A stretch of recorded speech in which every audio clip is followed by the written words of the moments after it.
Putin का भारत दौरा खत्म हुआ ही था कि अब यूक्रेन के राष्ट्रपति व्लादिमीर जेलेंस्की जनवरी में भारत आ सकते। जेलेंस्की भी आएगा कि मोदी जी का एक बहुत बड़ा किरदार, मोदी जी का एक बहुत बड़ा रोल होगा इस लड़ाई को खत्म। और जेलेंस्की अभी अगर चुनाव लड़े वो 100% हारेगा। वो चुनाव जीत ही नहीं सकता, इसलिए वो लड़ता ही नहीं। अब चुनाव न लड़ना पड़े इसलिए वो युद्ध विराम नहीं करता। रशिया और चाइना बड़ी कोशिश कर रहे थे कि इंडिया को अमेरिका से हटा के एक नया 3 कंट्री अलायंस बनाया जाए।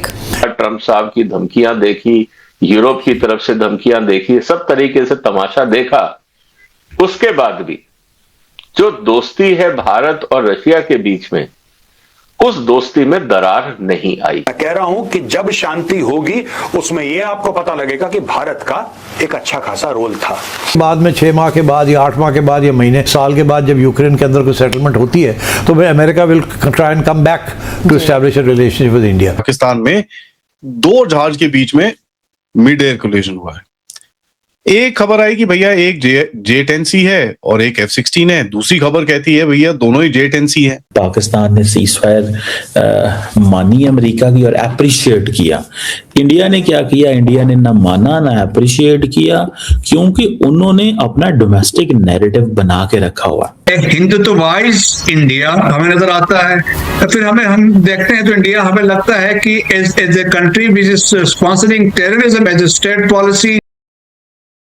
नमस्कार दोस्तों, पुतिन के बाद अब यूक्रेन के प्रेसिडेंट जेलेंस्की भी भारत आ रहे हैं और कहा जा रहा है कि उनका विजिट जनवरी में होगा।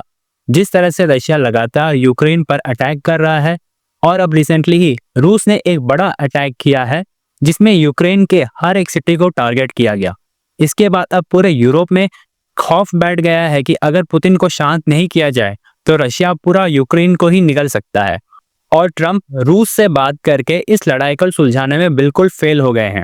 इसलिए अब जेलेंस्की भागते हुए भारत आ रहे हैं ताकि जेलेंस्की मोदी जी से बात कर सके और अपनी जान की भीख मांग सके, क्योंकि अगर इसी तरह से रशिया अटैक करता रहा तो जेलेंस्की की मौत निश्चित है। और इस वक्त अगर कोई पुतिन को समझा सकता है और उसे शांत कर सकता है तो वो सिर्फ मोदी जी है। चलिए इसी पर आगे पाकिस्तानी मीडिया का रिएक्शन देखते हैं। पुतिन आए, पुतिन चले गए, उनको भव्य स्वागत दिया गया, रेड कारपेट, सेरेमोनियल वेलकम, स्वागत है आपका। लेकिन अब नई दिल्ली यह कह रहा है कि जेलेंस्की भी आने वाला है, जेलेंस्की भी आएगा। As Russian President Vladimir Putin concluded his 2-day visit to India on December 5th, New Delhi was preparing the next steps in a careful diplomatic balancing act. Moves are afoot to schedule a possible visit by Ukrainian President Volodymyr Zelensky to India in the coming months. The Indian Express has learned the visit could take place as early as January 2026. अब दोस्तों यहां पे मैंने बहुत पहले बोला था कि रूस और यूक्रेन के बीच में जो लड़ाई खत्म होगी ना, मैंने बहुत पहले बोला था, आज से 1.5 साल पहले। तो लोगों ने बड़ा मजाक उड़ाया, अरे नहीं साहब आप क्या बातें कर रहे हैं। मैं बिल्कुल ठीक बातें कर रहा हूं, ठीक है। मैंने तब बोला था कि मोदी जी का एक बहुत बड़ा किरदार, मोदी जी का एक बहुत बड़ा रोल होगा इस लड़ाई को खत्म। अरे साहब आपको लगता है इंडिया की वो बात मानेंगे? देखो साफ सीधी बात है, साफ सीधी बात है। कोई एक ऐसा बंदा है जिससे दोनों बात कर रहे हैं? आप बताइए। यूरोप से पुतिन बात नहीं कर रहा, ठीक है। और जब अमेरिका पुतिन से बात करता है तो आपने देखा है ट्रंप के हाव भाव आपने देखे हैं, ट्रंप बिल्कुल जमीन पे लेट जाता है। जेलेंस्की ट्रंप की बात नहीं मान रहा, जबकि ट्रंप से ले रहा है पैसे और हथियार। तो भाई आखिर बचता कौन है? चाइना बीच में पड़ नहीं सकता, because China is clearly on Russia side.